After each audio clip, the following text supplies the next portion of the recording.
Görsel İşitsel Teknoloji kanalından herkese merhabalar. Elektronik öğreniyorum serimize elektronik devrelerde kullanılan temel elemanlardan kondansatörlerle devam ediyoruz. Elektronik öğreniyorum serimizde temel seviyedeki bilgilere yer verdiğimiz için bu komponentleri çok derinlemesine incelemeden devrelerde kullanabileceğimiz en basit anlamıyla, en kolay anlamıyla anlatarak ve örneklendirerek geçiyorum. İlerleyen derslerimizde bu komponentlerle ilgili daha detaylı örneklerin yer aldığı videolarım gelecek. Bugün sizlerle elektronik komponentler içerisinde en çok kullanılan devre elemanlarından birisi olan kondansatörleri öğreneceğiz. Hazırsanız şimdi videomuza geçelim, kondansatörleri öğrenelim.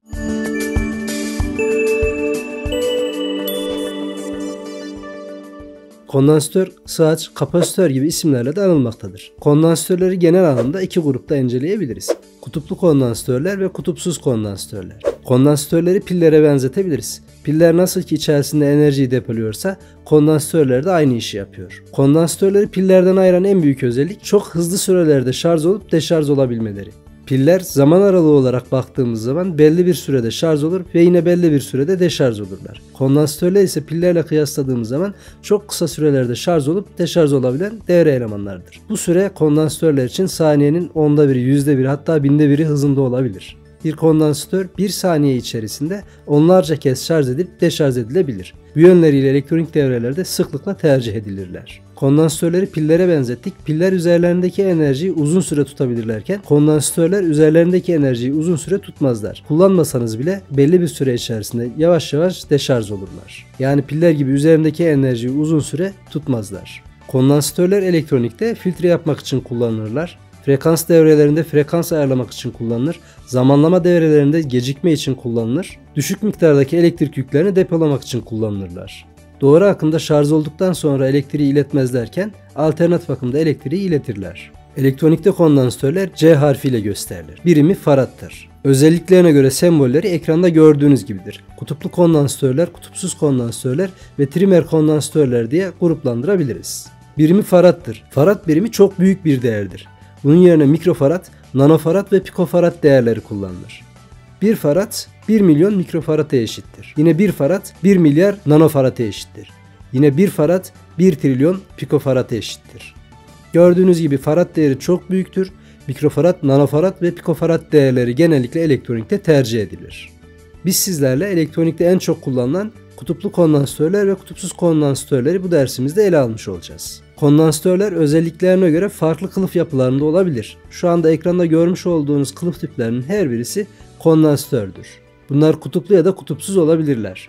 Küçük devrelerde kullanılmak üzere SMD tip kondansatörler mevcuttur. Normal elektronik kartlarda kullanılmak üzere silindirik yapıdaki elektrolit kondansatörler ve kutupsuz kondansatörler tercih edilir. Elektriği düzenlemek üzere kompanizasyon panolarında daha büyük kondansatörler kullanılır. Şimdi sizlerle kutuplu kondansatörleri birazcık daha yakından tanıyalım. Kutuplu kondansatörlerin en çok kullanılan kılıf tipi ekranda gördüğünüz gibidir. Bu kondansatörlerin 2 tane bacağı bulunur. Artı ve eksiden oluşur. Anot ve katot diye anılırlar. Anot bacağı artı iken katot bacağı eksidir. Genellikle mikrofarad değerinde üretilirler. Kondansatörün gerilim ve farad değerleri üzerinde yazar. Örneğin 1 mikrofarada 16 volt, 47 mikrofarada 63 volt gibi üzerinde hem voltaj değerini hem de farad değerini görebiliriz. Bu kondansatörlerin yönü olduğu için genellikle doğru akım devrelerde tercih edilirler. Doğru akımda kullanılırken de devreye asla ters bağlamamak gerekir. Artı ve eksi uçlarını devreye mutlaka doğru bir şekilde bağlamak gerekir. Eğer ki ters bağlanacak olursa kaç voltla çalışırsanız çalışın kondansatör zarar görecektir ve patlayacaktır. Buna çok dikkat etmek gerekir. Bu kondansatörlerin üzerine kaç voltluk bir gerilim uygularsanız o kadarlık voltajı üzerinde depolar ve anlık olarak bırakır.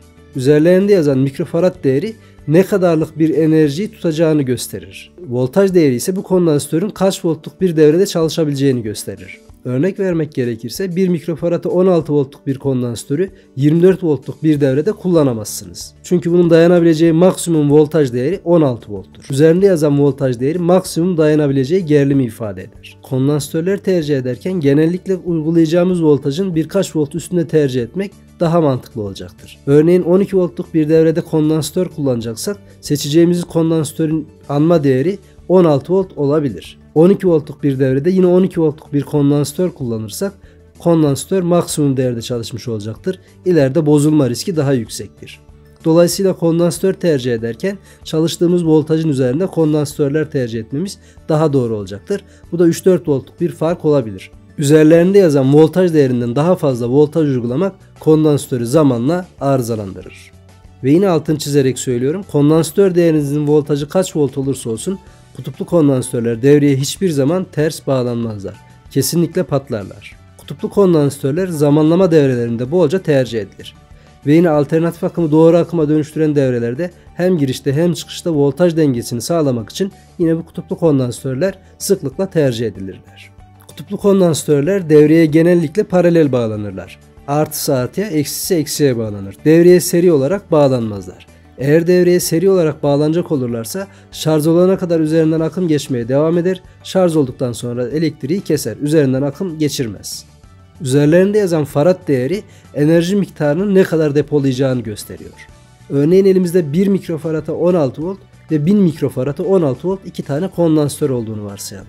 İkisinin de maksimum çalışma voltajı 16 volt ve ikisine de 5 voltluk gerilimle şarj edelim. İkisi de 5 volta ulaşana kadar şarj olacaklardır. Lakin deşarj ederken 1 mikrofarad olan kondansatörün üzerindeki 5 voltluk gerilim hızlı bir şekilde tükenecekken 1000 mikrofaradın üzerindeki enerji daha yavaş tükenecektir. İki tane kondansatörü birbirine paralel bağladığınız zaman farad değerleri toplanır. Örneğin 10 mikrofarada 16 volt ve 47 mikrofarada 16 volt iki tane kondansatörü paralel bağladığınız zaman 57 mikrofarada 16 voltluk bir kondansatör elde etmiş olursunuz. Paralel bağlandıkları zaman farad değerleri toplanır. Elektrolit kondansatör diye geçen bu kondansatörler arızalandığı zaman fiziksel olarak da gözlemlenebilir. Kondansatörler içerisinde kutupsuz kondansatörler. Sembolleri ekranda gördüğünüz gibidir. Kılıf yapıları nanofarad ve pikofarad türüne göre ve üretildiği malzemeye göre çeşitlilik gösterebilir. Kutuplu kondansatörlerin aksine genellikle nanofarad ve pikofarad türünde üretilirler. Bu kondansatörlerin yönleri yoktur. Yani anot ve katottan oluşmaz. Artısı ve eksisi yoktur. Dolayısıyla devreye nasıl bağladığımızın bir önemi bulunmaz. Bu kondansatörler alternatif akımda da sıklıkla tercih edilirler. Özellikle frekansla çalışan devrelerde frekans ayarlamak için ve filtre yapmak için sıklıkla tercih edilirler.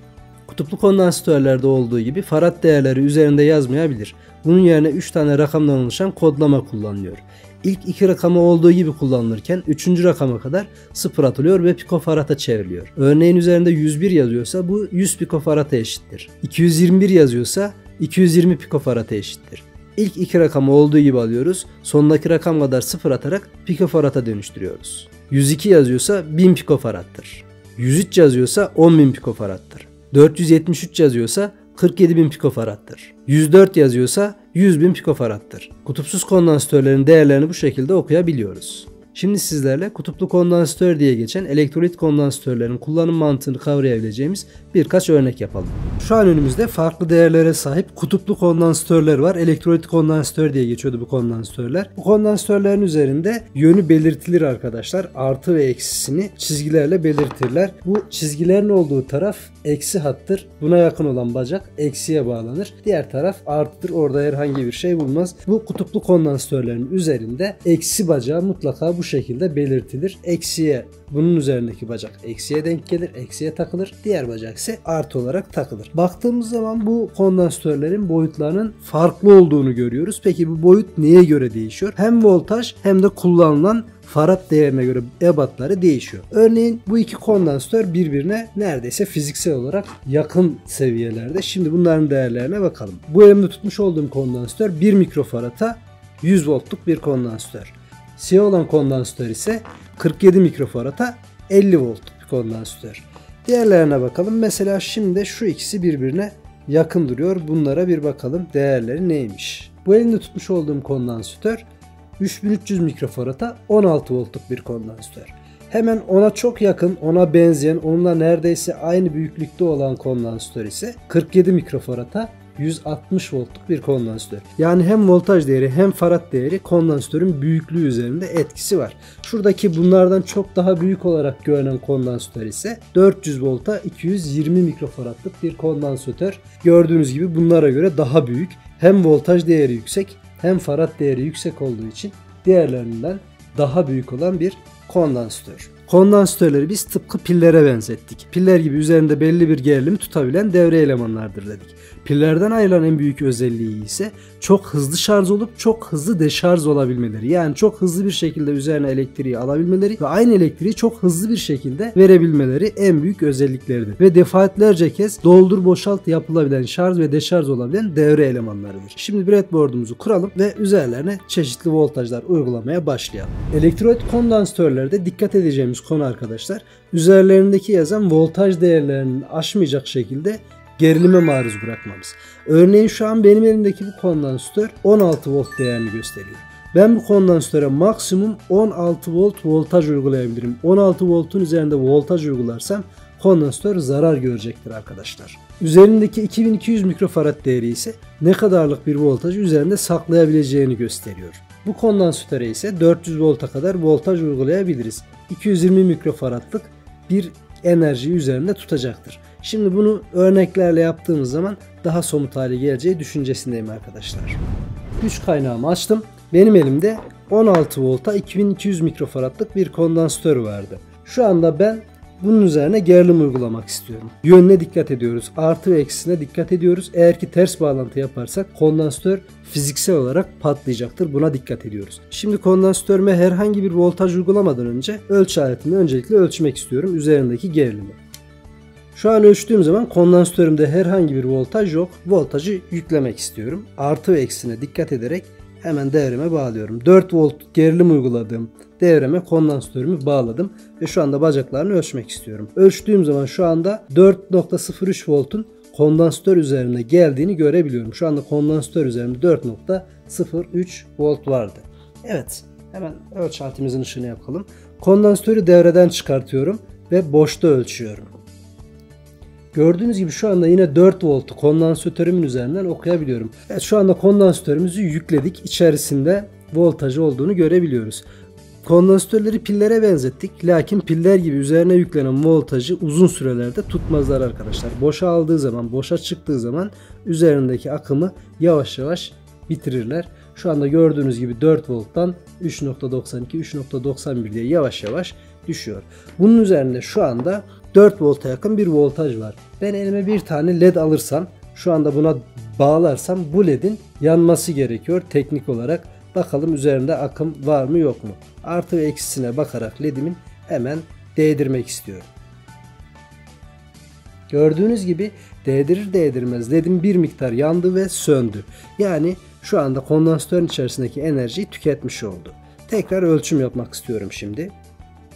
Kondansatörümüzün üzerinde 1 volta yakın bir voltaj kaldı. LED çekebileceği kadar akımla çekti. 1 voltun altına düşünce daha fazla akım çekmediği için kondansatörümüzün içerisinde bir miktar daha voltaj kalmaya devam etti. Kısa devre edersem ve tekrar ölçecek olursam şimdi hiç voltaj kalmamış olması gerekiyor. Şu anda baktığımız zaman hiç voltajın kalmadığını görebiliyoruz. Biz bu kondansatöre kaç volt verirsek kondansatörümüz üzerinde o kadar voltajı tutar dedik. Şimdi voltajı düşürmek istiyorum. 2.5 voltun altına indirmek istiyorum. Güç kaynağımı 2 volt ayarladım ve kondansatörümü tekrar şarj ediyorum. Kondansatörüm şimdi tekrar şarj oldu. Tekrar hemen ölçümünü yapmak istiyorum. Ölçtüğümüz zaman bu sefer kondansatörümüzün içerisinde 2 volt olduğunu görüyoruz. Yani siz kondansatöre kaç volt verirseniz kondansatörün üzerinde o kadar voltaj olur. Ben şimdi burayı artırmak istiyorum. Benim kondansatörüm 16 volta kadar şarj olabiliyordu. 12 volt yapmak istiyorum. Evet, 12 volt yaptım ve şimdi kondansatörümü tekrar devreye bağlıyorum. Şu anda kondansatörüm şarj oldu. Tekrar hemen çıkartıp hızlıca ölçüm yapmak istiyorum. Ölçtüğüm zaman kondansatörün üzerinde 11.50 voltu okudum. Lakin biraz öncekine göre daha hızlı voltajı boşaldığını görebiliyoruz. Yani üst sınırına yaklaştıkça boşalma hızı da artmış oluyor. Artık şu anda üzerimde 11 volta yakın bir voltaj olduğunu görebiliyorum. Bacaklarını kısa devredecek olursam çok hafif bir kıvılcım çıkardığını görebilirim. Şu anda 3 tane kondansatörü paralel bir şekilde devreye bağladım. Farad değeri daha yüksek olsun diye ledimin daha uzun yandığını görebilmem için. Ve güç kaynağımı açıyorum. 5 volta göre ayarladım. Şu anda kondansatörlerimi 5 volt olarak şarj etmiş oldum. Ve devreye bir tane led bağlayacağım. Ledimin zarar görmemesi için ve birden aniden akım çekmemesi için devreye bir tane 10 kilo ohmluk direnç bağlamak istiyorum. Evet, şu anda gördüğünüz gibi LED'im yanıyor. Kondansatörlerim şu anda devreye bağlı ve şarj olmuş durumda. Ve elektrik bağlantısını kesmek istiyorum. Şu anda elektrik bağlantısını kestim. Hiçbir elektrik bağlantısı olmamasına rağmen LED'im yanmaya devam ediyor. Direnç sayesinde çok hızlı akım çekmemesini sağladık ve gördüğünüz gibi şu anda hala LED'im yanmaya devam ediyor. Kondansatörleri bir pil gibi kullanabiliyoruz. Hala yanmaya devam ediyor. Bakalım ne kadar süre yanmaya devam edecek. Evet, şu anda hala sönmedi. Bayağı uzunca bir süre yanmış oldu. Kondansatörün bir tanesini çıkartıyorum. Bir tanesini daha çıkartıyorum. Artık diğeri tek başına kaldı. Onun daha çabuk bitmesi gerekiyor. Evet, LED'im hala sönmedi. Parlaklığı aslında birazcık gitti ama hala yanmaya devam ediyor. Gördüğünüz gibi bir direnç vasıtasıyla aşırı akım çekmesini engelledik ve hala voltaj çekmeye devam ediyor. Şimdi kondansatörü çıkartıyorum. Gördüğünüz gibi sönmüş oldu. Yani bizim kondansatörümüz voltaj vermeye devam ediyor. Bağladığım zaman ise tekrar kaldığı yerden devam edecektir. Şu an bağladım. Tekrar voltaj vermeye devam etti. Sizin de gördüğünüz gibi 3300 mikrofarad 16 voltluk bir kondansatör neredeyse 1 dakikaya yakın LED'imizi yakmaya devam etti. Burada dikkat etmek istediğiniz konulardan bir tanesi arkadaşlar, kondansatörler şarj edildikten sonra kolay kolay üzerindeki voltajı bırakmıyorlar. Benim elimde şu anda 400 volta 220 mikrofaradlık bir kondansatör var ve bunu 30 voltla şarj etmek istiyorum. Güç kaynağımı 30 volt aldım ve 30 volt ile kondansatörü şarj ettim. Şu anda kondansatör şarj olmuş durumda. Bu kondansatörün üzerinde şu anda 30 volt voltaj var arkadaşlar. Bu bir insana zarar verebilecek seviyeye yakın. Tabii ki 30 volt insana zarar vermez. Lakin 400 volt ciddi zararlar verebilir.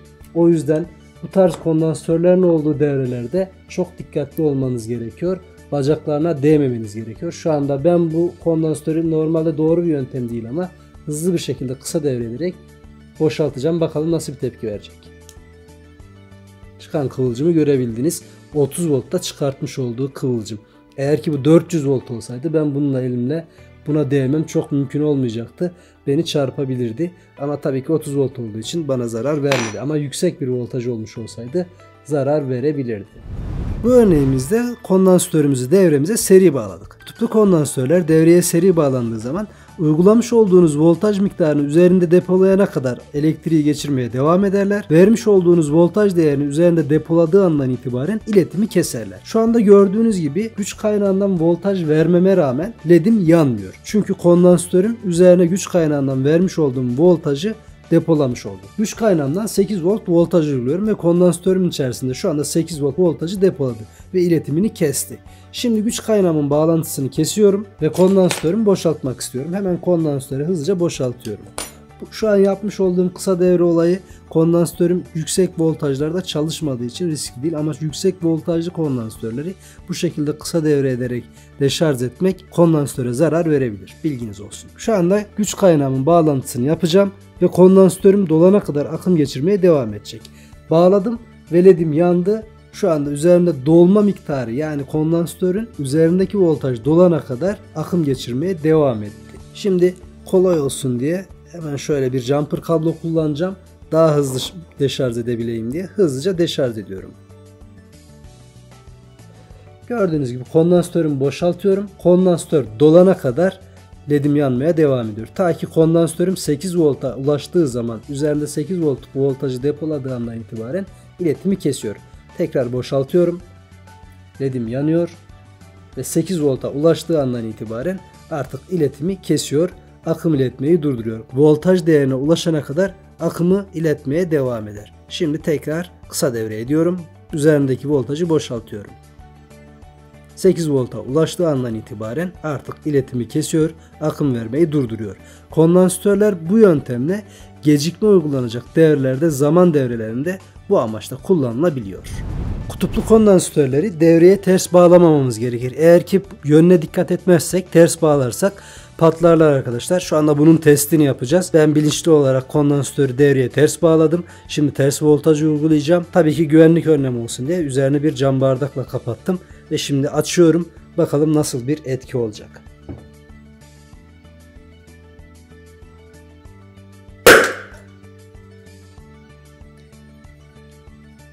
Gördüğünüz gibi dumanlar çıkıyor. Fiziksel olarak zarar gördü arkadaşlar.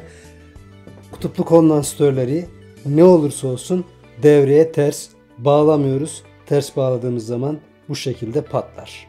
Şimdi yavaş çekimde tekrar izleyelim.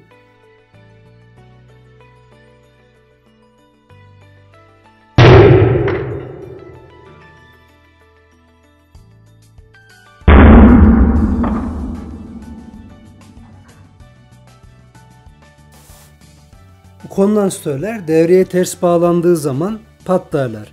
Üzerlerinde yazan voltaj değerinden fazla voltaj uygulanırsa yavaş yavaş bozulurlar, patlamazlar. Lakin ters bağlandığı zaman üzerine uyguladığınız gerilim ne olursa olsun bir müddet sonra patlayacaklardır. Buna dikkat ediyoruz. Tabi konumuz kondansatör olur da kondansatör patlatmadan seriyi bitirirsek hiç uygun olmazdı. Biz de klasiği bozmadık. Kondansatörlerle uğraşıyorsanız dikkat etmeniz gerekiyor. Dikkat etmezseniz bu şekilde bir patlamayla karşı karşıya kalabilirsiniz. Özellikle ters giden bir şey hissettiğiniz zaman eğilip üzerine bakmayın. Kondansatörün dışındaki o alüminyum muhafaza size zarar verebilir, gözünüze zarar verebilir. Buna dikkat edelim.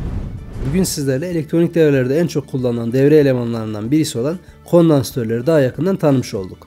Temel seviyede bilmemiz gereken kutuplu ve kutupsuz kondansatörlerin özelliklerini, devredeki bağlantı şekillerini ve kullanım mantığını örneklerle kavradık. Kondansatörlerle ilgili ilerleyen derslerimizde daha detaylı videolarım yer alacak. En temel anlamıyla devrelerde nasıl kullanabileceğini bu videoda kavramış olduk. Videoyu faydalı bulduysanız beğenmeyi ve kanalıma abone olmayı unutmayın.